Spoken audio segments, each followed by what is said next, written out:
Hello एमर्स, एक बार पुनः हम लोग आ गए हैं एक नए टॉपिक के साथ। और आज हम पढ़ रहे हैं अपने पिछले टॉपिक को रिवाइज करते हुए पास्कल लॉ का डेरिवेशन। तो इसलिए मैंने बोला नया टॉपिक। तो नया टॉपिक क्यों बोला? क्योंकि मैं डेरिवेशन ही नए तरीके से करूँगा। ठीक है, तो चलिए स्टार्ट करते हैं हम लोग पास्कल लॉ के डेरिवेशन को।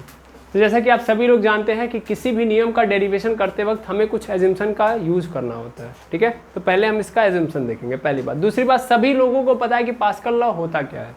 पास्कल लॉ क्या है? पास्कल लॉ ये है कि सेम हाइट पे अगर हम कोई भी पार्टिकल ले रहे हैं तो उस कंडीशन में हर पार्टिकल, अब देखो कौन सा पार्टिकल, लिक्विड के किसी भी पार्टिकल को लूँ मैं और वो सभी के सभी सेम हाइट पे एक इनक्लोज्ड कंटेनर के अंदर हैं, तो उस कंडीशन में उन पे लगने वाला फोर्स हर डायरेक्शन में क्या होगा? से इक्वल होगा, या जो प्रेशर होगा वो क्या होगा? इक्वल होगा। ठीक है, तो इसी एजम्पशन इसी नियम को हम लोग प्रूफ करेंगे, डेराइव करेंगे। ठीक है, तो चलिए स्टार्ट करते हैं। इसके लिए सबसे पहला एजम्पशन हमको क्या लेना पड़ेगा? तो एजम्पशन मेरा ये है कि भैया यहाँ पे आपको बहुत ही, यहाँ पे सबसे पहली चीज़ वेरी स्मॉल प्रिज्म लेना पड़ेगा। क्या लेना पड़ेगा? Very small prism like a point, like a particle. एक पार्टिकल के बराबर या एक पार्टिकल के जैसा हमको एक प्रिज्म लेना पड़ेगा। बहुत छोटा सा प्रिज्म होना चाहिए। ठीक है, पहली बात तो ये हो गई। ओके, ये कैसा होना चाहिए? एक पार्टिकल के बराबर। ठीक है, तो सबसे पहले मैं प्रिज्म को ही यहाँ पे क्लैरिफाई कर लेता हूँ। ये रहा आपका 2D में प्रिज्म। ठीक है, आप लोगे बहुत छोटा सा। नॉर्मली आप देखो तो यहाँ पे आप समझ पा रहे होगे,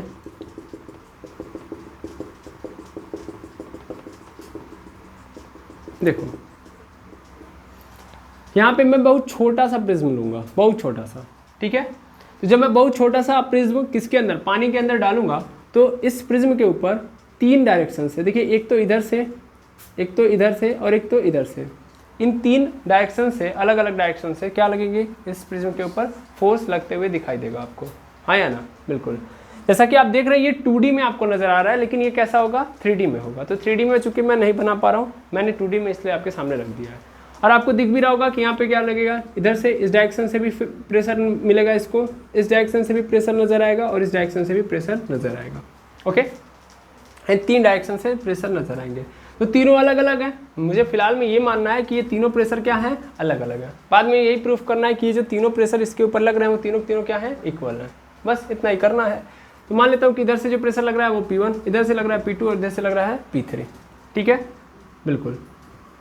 अच्छा, आप सभी को पता है कि प्रेशर कैसे डिफाइन करते हैं? प्रेशर डिफाइन करते हैं सर फोर्स अपॉन एरिया से। यानी प्रेशर अगर आप बोल रहे हो तो उस कंडीशन में हमको ये बताना पड़ेगा कि उस पर फोर्स कितना लग रहा है और कितने एरिया पे लग रहा है। यानी यूनिट एरिया में लगने वाला जो फोर्स होता है उसी को हम प्रेशर बोलते हैं।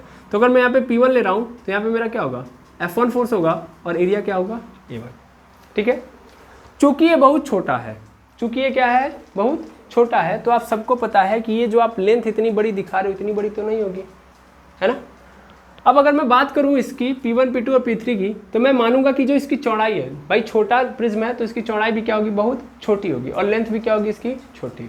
ठीक है, और मेनली जो होता क्या है? तो मेनली ये होता है कि जो प्रिज्म होता है, प्रिज्म की मतलब अगर सिंपल ये बात बोले कि इसकी जो साइड्स होती हैं, साइड्स को यहाँ पे एक एजम्पशन में हमको क्या लेना है कि वो यूनिट है। इसके साइड की जो लेंथ है वो क्या है? यूनिट है।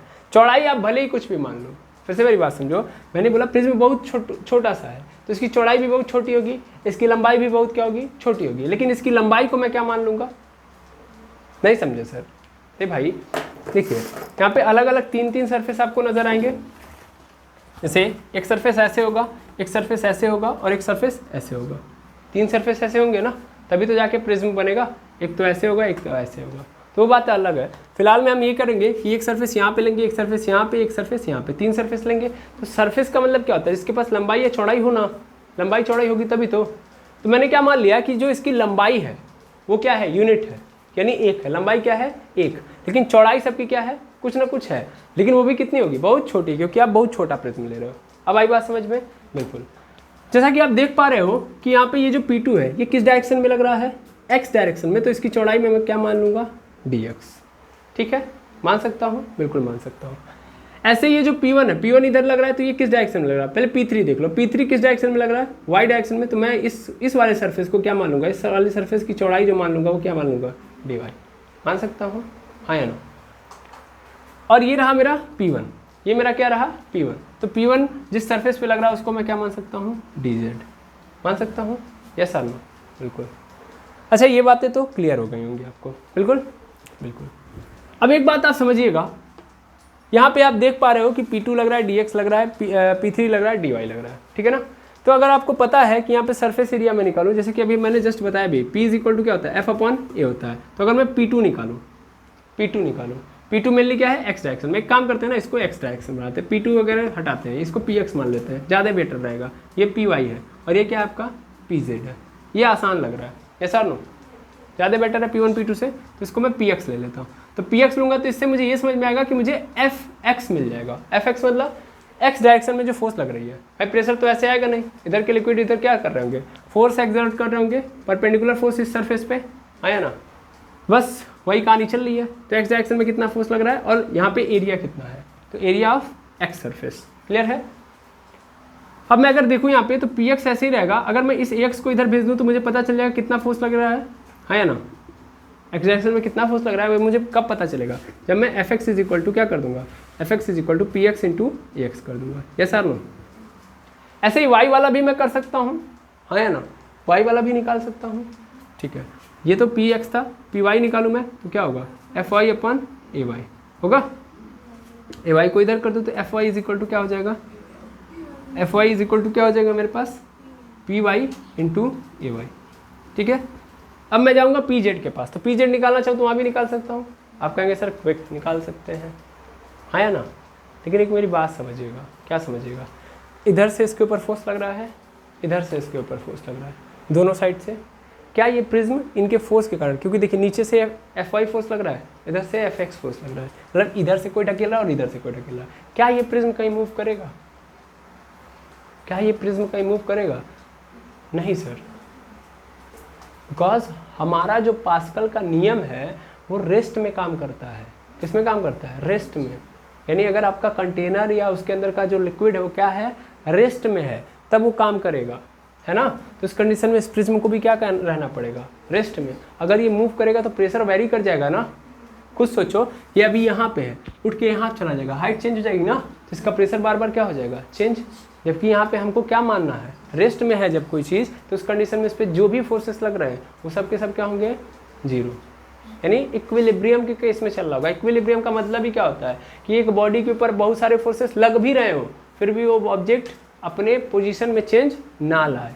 तो यानी अगर ये प्रिज्म को मैं रेस्ट में नहीं लूँगा तो ये प्रेशर में क्या करेगा, वेरिएशन लेके आ जाएगा। जबकि पास्कल का नाम लॉ ये कहता है, पास्कल लॉ, कि अगर एक फ्लूइड के अंदर का जो पार्टिकल है सेम हाइट पे रखा गया है तो उसके ऊपर लगने वाला फोर्स हर डायरेक्शन में क्या होता है, सेम होता है। यानी लगने वाला प्रेशर क्या होता है, हर डायरेक्शन में इक्वल होता है ना। लेकिन यहाँ पे कंडीशन उसने दी हुई है कि जो लिक्विड या फ्लूइड लोगे वो किस में होना चाहिए, रेस्ट में। तो इसका मतलब एक्स डायरेक्शन में ये जो फोर्स लग रहा है, ऐसे कोई और भी डायरेक्शन में, अच्छा देखो, क्या एक्स डायरेक्शन में केवल यही फोर्स लग रहा है, कोई तो होगा भाई। एक्स डायरेक्शन में हमको लग रहा है कि नहीं इधर से फोर्स लग रहा है, एक्स डायरेक्शन में इधर से फोर्स लग रहा है, तो कोई तो होगा बचाने वाला, अदरवाइज ये क्या कर गया होता, मूव कर गया होता कि नहीं कर गया होता। क्योंकि यहाँ पे मुझे साफ साफ दिख रहा है कि एक्स डायरेक्शन में कोई फोर्स लग रहा है ना, इस डायरेक्शन में। यानी ये क्या कर रहा होगा, प्रिज्म को इधर ढकेल रहा होगा। ऐसे वाई डायरेक्शन में भी फोर्स लग रहा है, इसका मतलब ये ऊपर क्यों ढकेल रहा होगा, तो 100% प्रिज्म क्या हो जाएगा, मूव कर जाएगा। जबकि हमको क्या करना पड़ेगा, यही तो है मेरा सेकेंड एज्यूम्पशन, लिक्विड को क्या करना पड़ेगा, लिक्विड एट रेस्ट, ठीक है, रेस्ट में है। सेकेंड एज्यूम्पशन ये है। First assumption very small prism like a particle, ठीक है, और दूसरा क्या है हमारे पास, liquid at a rest, liquid at rest, liquid rest में है। तो लिक्विड रेस्ट में, तो इसका मतलब इधर से अगर ये फोर्स लग रहा है तो इधर कोई तो फोर्स होगा जो इसको क्या कर रहा होगा, जो इसको क्या कर रहा होगा, रोक रहा होगा। ऐसे ही ऊपर की ओर जा रहा है ये, तो ऊपर की ओर कोई रोकने वाला होगा, ऐसा नो। तो ये जो दोनों फोर्सेस देख रहे हो, ये जो दो फोर्सेस आए हैं, मैं पहले इसको कंक्लूड करूं, मैं इसको यहाँ से मिटा के पहले इसको सिस्टमेटिक वे में यहाँ पे लिख दे रहा हूँ, ठीक है, ताकि आप आसानी से इसको समझ पाओ। पहले मैं क्या करूँगा, इस पूरे को मिटाऊंगा, इसके बाद इसको डायग्राम को रहने दूंगा, ये सब चीज़ें यहाँ पे लिख के फिर स्टार्ट करूँगा, ठीक है। तब तक 2 सेकंड के लिए मैं पॉज करूँगा ताकि मैं यहाँ पे लिख दूँ, ताकि आपको आसानी से समझ में आए। चलिए, इस चीज़ को मैंने उठा के बस यहाँ पे रख दी। चूँकि लिक्विड एट रेस्ट, यस और नो? तो लिक्विड एट रेस्ट, तो उस कंडीशन में 100% Fy यानी एक्स डायरेक्शन में लगने वाला फोर्स क्या होगा? 0, और y डायरेक्शन में लगने वाला भी फोर्स क्या होगा? सब 0 होगा कि नहीं होगा? नहीं तो ये मूव कर जाएगा ना भाई। तो net force in y direction will be 0, net force in x direction will be 0। Clear है? चलो, अभी तो हमको ये दिख रहा है कि अकेले अकेले फोर्स है, तो 100% कोई ना कोई दूसरा फोर्स होगा जो इनको रोक रहा होगा। तो वो फोर्स कौन सा होगा? सर ये वाला, ये आगे वाला। ठीक है, अभी देखो पहली बात तो ये होती है, दूसरी बात ये कि हम कभी भी किसी पॉइंट मास, जैसे कि आप इस पूरे प्रिज्म को क्या मान के चल रहे हो? एक पूरा बड़ा प्रिज्म लेके चल रहे हो, लेकिन पहले ही मैंने बोला पार्टिकल मानो इसको। पार्टिकल यानी एक पॉइंट मास एज्यूम करो। अब पॉइंट मास पे अगर कई सारे फोर्सेस लगते हैं तो सबसे पहला काम क्या किया जाता है? रिजोल्यूशन ऑफ वेक्टर, यानी उन फोर्सेस को रिजोल्यूट किया जाता है। ये तो एक्स डायरेक्शन में है, ये वाई डायरेक्शन में, लेकिन ये एक्स और वाई डायरेक्शन में नहीं है, तो 100% इसका रिजोल्यूशन तो करना पड़ेगा ना भाई। और यही वो होगा जो इनको क्या कर रहा होगा? रोक रहा होगा, बैलेंस कर रहा होगा। समझ पा रहे हैं? चलिए स्टार्ट करते हैं। तो हमको पता है कि यहाँ से यहाँ तक अगर हम देखें तो इस प्रिज्म का यहाँ पे कोई एंगल होगा, मान लेता हूँ यहाँ पे क्या है? थीटा। ठीक है, एक बात। दूसरी बात, आप सबको पता है कि ये जो फोर्सेस लग रहे होंगे वो कैसे लग रहे होंगे? परपेंडिकुलर लग रहे होंगे, हाँ या ना? ये तो परपेंडिकुलर होगा। मैं क्या करता हूँ, मैं यहाँ से इस फोर्स को, देखो अभी मैं ना इस प्रेशर को हटाता हूँ, प्रेशर को कन्वर्ट करता हूँ फोर्स के अंदर। ठीक है ना भाई, प्रेशर ही है, पी जेड है, तो वो कैसे आया होगा? एफ जेड आया होगा पहले, आया ना? और एफ जेड कहाँ लग रहा होगा? सर डी जेड एरिया पर। यस और नो? बिल्कुल, अभी समझ में आ जाएगा, टेंशन बिल्कुल मत लीजिएगा। अभी मैंने कहीं भी एरिया वाला टर्म नहीं यूज किया है, तो इसलिए ए वाई ए जेड में ही लेके चल रहा हूँ। तो आप डी जेड डी एक्स और डी वाई का भी कोई रिस्पॉन्सिबिलिटी नहीं देख पा रहे हैं, मतलब यहाँ पे अभी तक उनका अभी कैरेक्टर आया नहीं। अभी मैं लेके आऊँगा तो अच्छे से समझा दूंगा। अब देखिए एफ जेड है ये, अभी इस एफ जेड को सबसे पहले मैं क्या करूँगा? हॉरिजॉन्टल और वर्टिकल कंपोनेंट में ब्रेक करूँगा। अगर मैं इसको ब्रेक करूँ तो ध्यान से देखेंगे इसके दो कंपोनेंट होंगे, एक तो ये वाला नीचे की ओर, यस और नो? और एक जो होगा किधर की ओर होगा? इधर की ओर कि इधर की ओर? इधर की ओर। ठीक है ना, किधर की ओर? इधर की ओर। यस और नो? ऐसे ही कहानी बनेगी कि नहीं बनेगी? एफ जेड हमारा दो कंपोनेंट में जाएगा। अगर मैं एफ जेड के दो कंपोनेंट निकालूं, हॉरिजॉन्टल और वर्टिकल, तो इसका एक कंपोनेंट नीचे की ओर होगा और एक इधर की ओर होगा। मैं चाहूँ तो इसको उठा के इधर कर सकता हूँ। बहुत लोगों के मन में कन्फ्यूजन होगा, इसलिए मैं पहले ही समझा देता हूँ। ये अगर ऐसे है तो मैं चाहता तो इसको किस में कन्वर्ट कर सकता हूँ? एक ऐसे कर सकता हूँ और एक ऐसे, हाँ या ना? या तो मैं ऐसे लिखूँ या तो मैं ऐसे कर लूँ, बात एक ही है। ठीक है, टेंशन बिल्कुल मत लीजिए।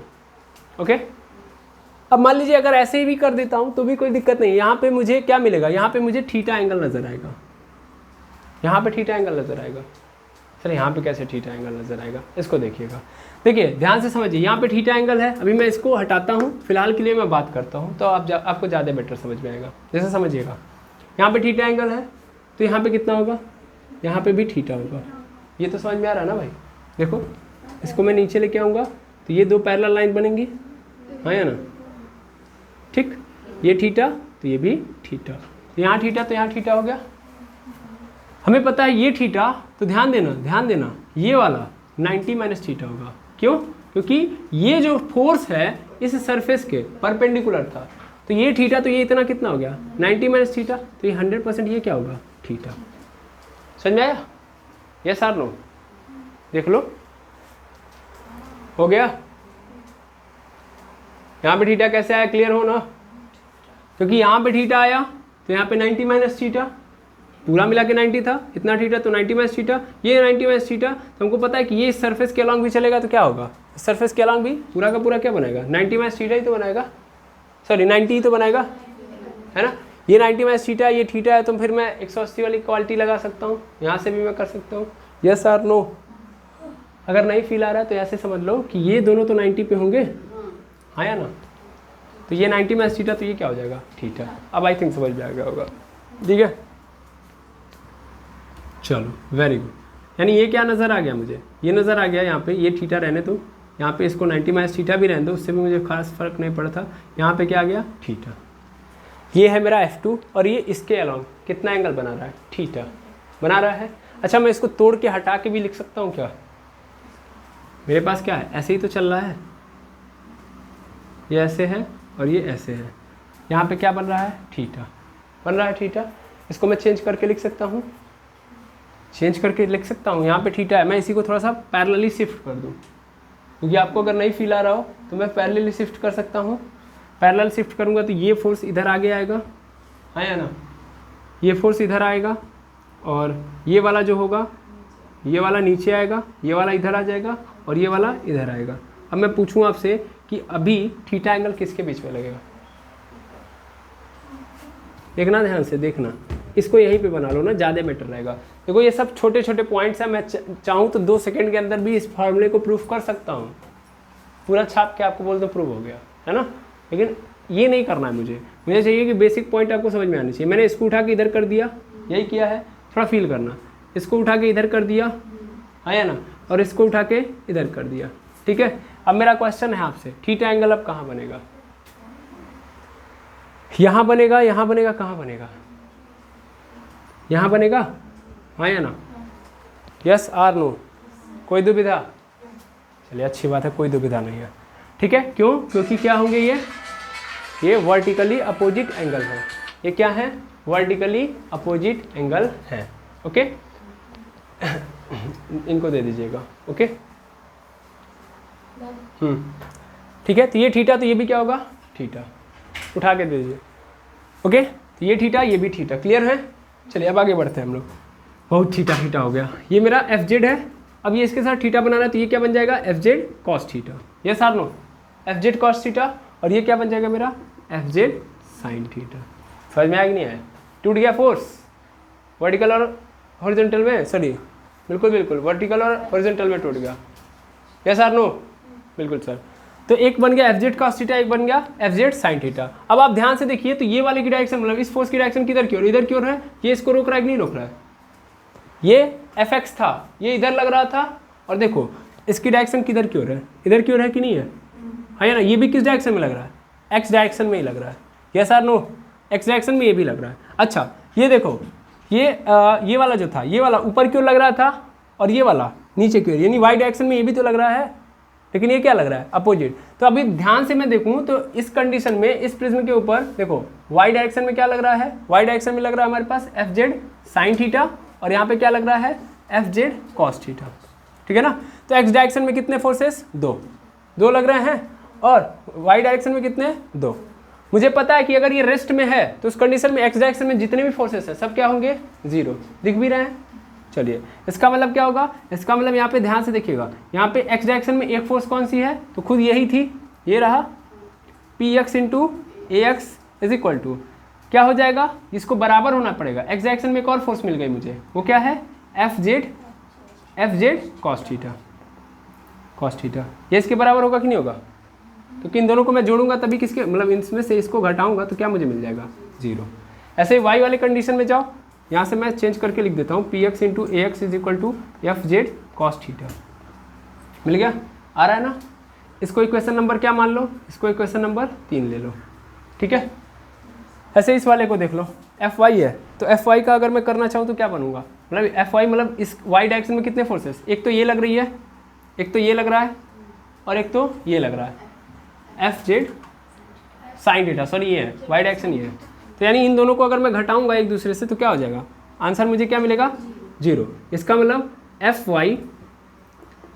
Y into A Y is equal to आ जाएगा मेरे पास, sorry minus F Z sine theta is equal to 0, मिल गया। इसको उधर कर दो तो मुझे मिल जाएगा एफ वाई इंटू, यहाँ पे नहीं दिख रहा होगा, यहाँ पे मैं आ जा रहा हूँ, F Y into A Y is equal to, मिल गया मुझे एफ जेड साइन थीटा। इसको इक्वेशन नंबर क्या मान लो, 4, मिल गया, हाँ या ना। क्या यहाँ तक में कोई दुविधा है, ये एफ जेड है, ओके। तो अभी तक जो हमारे पास आया है वो आया है, जो मेन हमारे पास है उसको पकड़ लो। मेरे पास आ चुका है अभी तक में, जो आ गया मैं इसको लिख देता हूँ यहाँ पे, मेरे पास आ चुका है P X into A X is equal to F Z cos theta, और यहाँ पे आ चुका है P Y into A Y is equal to F Z sine theta, ठीक है, बिल्कुल।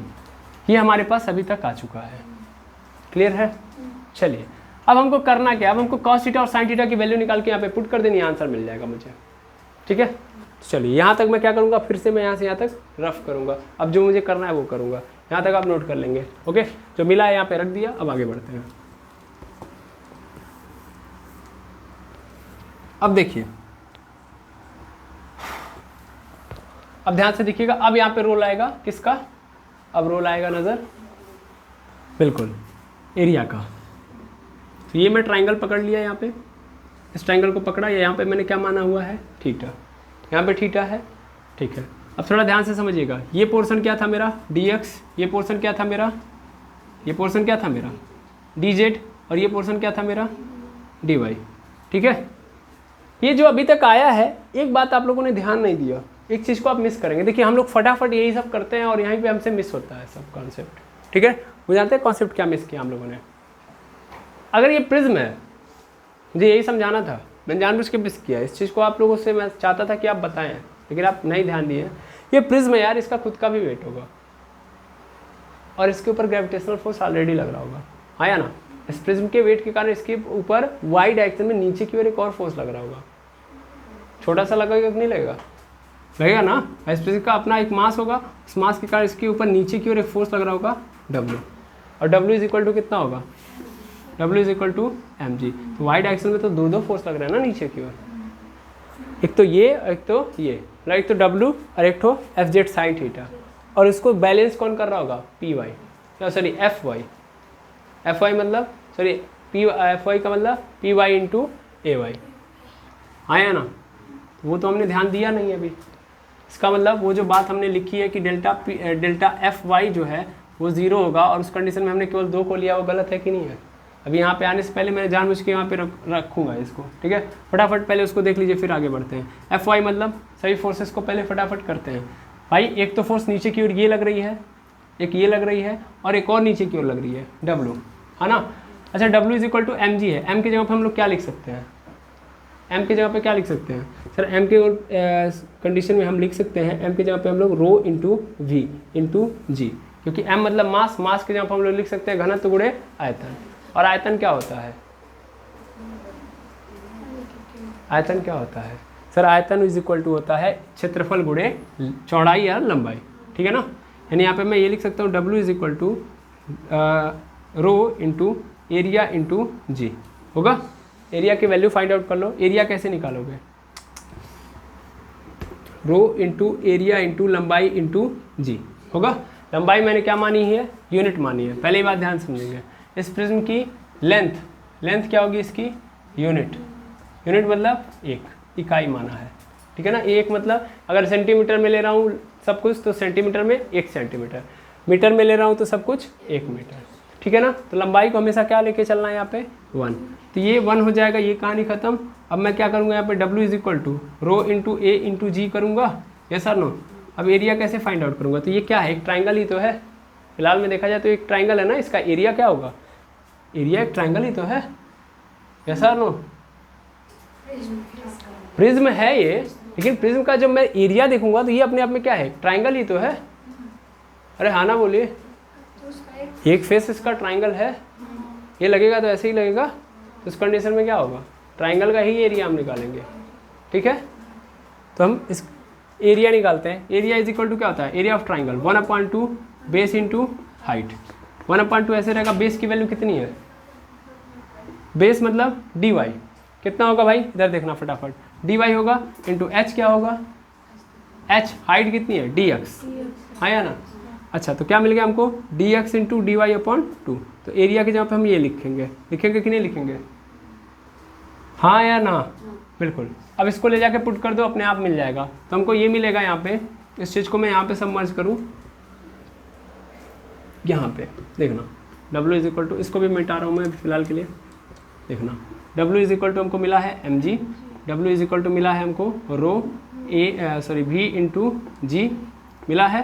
फिर हम लोगों ने रो को V के जगह पे क्या लिख दिया, A इंटू एल इंटू जी, और L क्या है, यूनिट है, खत्म हो गया। रो इंटू ए के जगह पे अब क्या पुट कर दूंगा, पहले रो जी इधर कर लो, dx इंटू dy/2 हो जाएगा। ये हमको क्या मिल गया, W मिल गया, है ना। अब यहाँ पे पुट करो, वाई डायरेक्शन के अंदर कौन कौन सी फोर्सेस लग रही हैं, 2 फोर्सेस, एक तो लग रहा है Fz साइन थीटा, यस और नो, और प्लस ये भी नीचे है, ये भी नीचे है, इस कंडीशन में मैं यहाँ पे लिख दूंगा rho G D X into D Y upon 2 is equal to, ये किसके बराबर होंगे, ये सब बराबर होंगी पी वाई मतलब direct P Y into A Y के बराबर, ठीक है, हाँ या ना। लेकिन जानते हो क्यों नहीं लिया गया है, ऐसा नहीं कि वो गलत लिखा गया है, इसका कारण मैं बता रहा हूँ, मैं देखो यार D X into D Y लिखा गया है, डी एक्स क्या है, बहुत छोटी वैल्यू है, दूसरी डी वाई वो भी क्या है अपने आप में बहुत छोटी है, और छोटी वैल्यू का छोटी वैल्यू से जब गुणा करोगे तो और छोटी वैल्यू मिलेगा। जैसे 0.1 का मल्टीप्लाई मैं 0.1 से करूँ तो क्या मिलेगा मुझे 0.01, हाँ या ना। 0.25 की वैल्यू अगर मैं 0.0001 से करूँ तो उस कंडीशन में मुझे और छोटी वैल्यू मिलेगी। कितने अंक बाद, यहाँ पे 3 और यहाँ पे 2, 3 2 5 हो जाएगा, 0.00 ऐसे बहुत छोटी वैल्यू हो जाएगी, आई बात समझ में, मतलब और छोटा हो जाएगा। तो जब दो छोटी वैल्यू का गुणा आप आपस में करोगे तो और छोटी वैल्यू मिलेगी। इसका मतलब यहाँ पे जब मैं गुणा करूँगा तो गुणा करने से मुझे बहुत छोटी वैल्यू मिलेगी, लगभग 0 के बराबर। तो यहाँ पे मैं क्या ले लूँगा 0, समझ में आया। ऐसा नहीं कि यहाँ पे जो बात लिखी गई है गलत लिखी गई, क्योंकि मुझे पता है कि अभी कैलिफोर्निया वाले आ जाएंगे, समझ पा रहे हैं ना, और वो हमको बोलेंगे कि यहाँ पे W नहीं निकाला गया। क्यों नहीं निकाला गया, कि यहाँ पे W बहुत ही छोटा है, और ग्रेविटेशनल फोर्स आप जानते ही कितना लगता है, हाँ या ना, वैसे भी कम लगता है, यस आप। लेकिन यहाँ पार्टिकल आपने बहुत छोटा एज्यूम किया, क्योंकि इसकी जो लेंथ है, एरिया है, बहुत छोटा है। इस कंडीशन में मैं ये बोल सकता हूँ, क्या बोल सकता हूँ कि यहाँ पे ये क्या हो गया 0, तो पूरा वेट क्या हो गया 0। तो इस कंडीशन में ये कहानी खत्म ना, तो फिर से वही बात तो बनी जो यहाँ पे लिखी गई है, तो इसको अब लिखने की ज़रूरत नहीं है। मिटा दूँ मैं इसको, लूँगा मैं वेट, लेकिन वेट क्या हो जाएगा 0, इसीलिए मैं यहाँ पे नहीं लूँगा। आई होप क्लियर हो गया होगा, ठीक। अब आपकी इच्छा, जैसे मन कर सकते हैं आप कर सकते हैं। W को आप यूज में ला सकते हैं, लेके आइएगा, 0 बाद में बना दीजिएगा, या आप बिना उसको 0 बनाए उसको रख के कर लीजिए, ठीक है। चलिए अब स्टार्ट करते हैं, लेकिन आप रख के करेंगे तो कंफ्यूज ही होंगे, उसके अलावा कुछ नहीं होंगे। तो मैं यहाँ पे ट्राइंगल ले रहा था, ट्राइंगल को यहाँ पे मैं लेता हूँ, यहाँ पे मैंने क्या लिया है, थीटा एंगल लिया है। यहाँ पे मुझे पता है ये कितना है, ये मेरा है dx, यहाँ पे क्या है dy, और ये क्या है आपका dz, ठीक है। यहाँ पे देखिएगा क्या होगा, यहाँ पे होगा क्या, इसको देख लेते हैं हम लोग।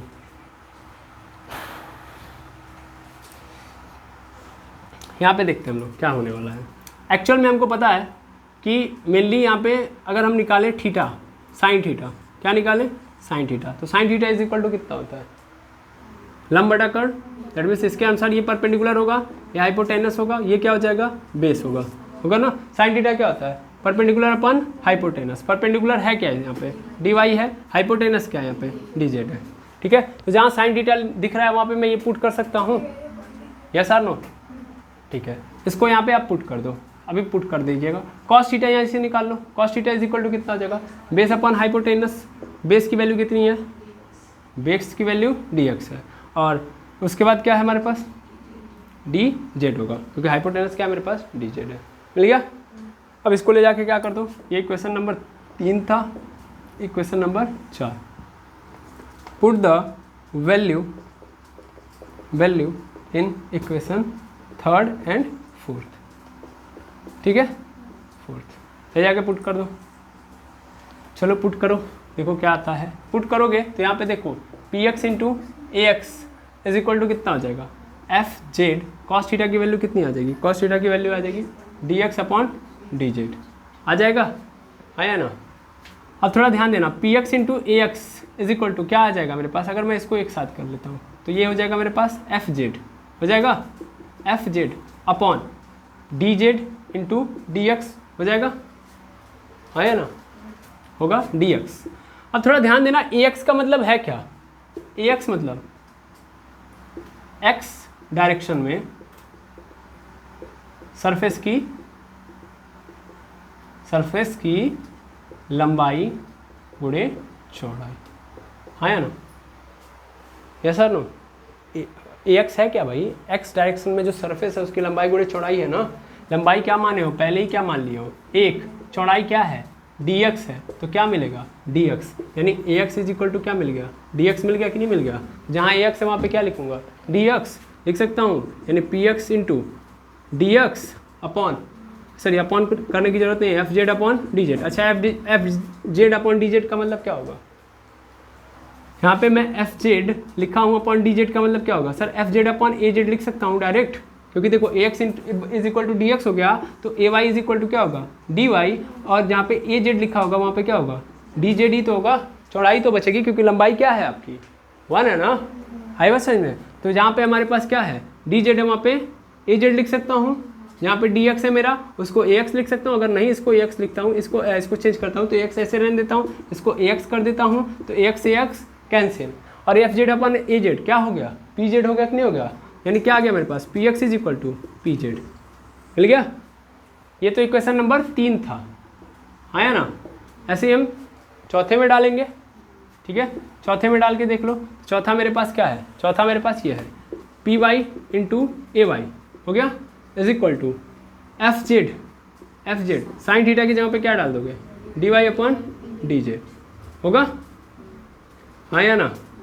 अच्छा ये P Y into A Y ऐसे ही रहेगा, F Z upon D Z एक साथ हो जाएंगे, यस और नो, और इंटू अरे भाई ये वाला एक साथ हो जाएगा, और डी वाई को मतलब क्या लिख सकता हूँ मैं ए वाई, देख ही लो तो ए वाई से Y cancel, P Y is equal to क्या आ गया F Z upon D Z मतलब P Z, force upon area मतलब क्या होगा प्रेशर ही तो होगा, मिल गया। P Y is equal to P Z, यहाँ पे बोला है कि पी एक्स पी जेड के बराबर, यहाँ पे बोला है पी वाई पी जेड के बराबर है, इसका मतलब तीनों आपस में बराबर है कि नहीं है, यानी इस प्रिज्म पर तीनों डायरेक्शन से जो लगने वाला बल है या फिर प्रेशर है वो क्या है बराबर है ना, समझ पा रहे हो। ऐसा कैसे हुआ, तो 2 एजम्पशन के कारण हुआ। पहली बात तो आपने उसको पॉइंट माना था, दूसरी बात लेंथ को यूनिट माना था, समझ पा रहे हो ना, क्योंकि हर पार्टिकल के पास लंबाई नहीं होती है इसीलिए माना गया, समझ पा रहे हो। अगर तुमने लंबाई ले ली होती तो गेम चेंज हो गया होता, समझ में आया ना। ऐसे लंबाई ले लोगे तो कुछ फ़र्क नहीं पड़ेगा, मजाक कर रहे हैं, ठीक है। यहाँ पे क्या नज़र आ गया, यहाँ पे ये नज़र आ गया कि पी एक्स बराबर है पी वाई और बराबर है पी जेड, यानी एक पार्टिकल पे तीनों डायरेक्शन से लगने वाला जो फोर्स है वो क्या है बराबर है, ठीक है। समझ पा रहे हैं, क्लियर है, यही था पास्कल लॉ। आई होप कैसे डिराइव किया गया है आपको समझ में आ गया होगा, इजी वे में। टफ है, बस मानने वानने में थोड़ी बहुत समस्या है, बाकी तो आपका इजी है, ओके। अब हमको क्या देखना है, अब हमको पास्कल लॉ का एप्लीकेशन देखना है, ओके। सबसे पहले आप ये नोट कर लेंगे, नोट करने के बाद हम मिलेंगे नेक्स्ट वीडियो में जहाँ पे हम पास्कल लॉ का एप्लीकेशन देखेंगे। Thank you very much averse.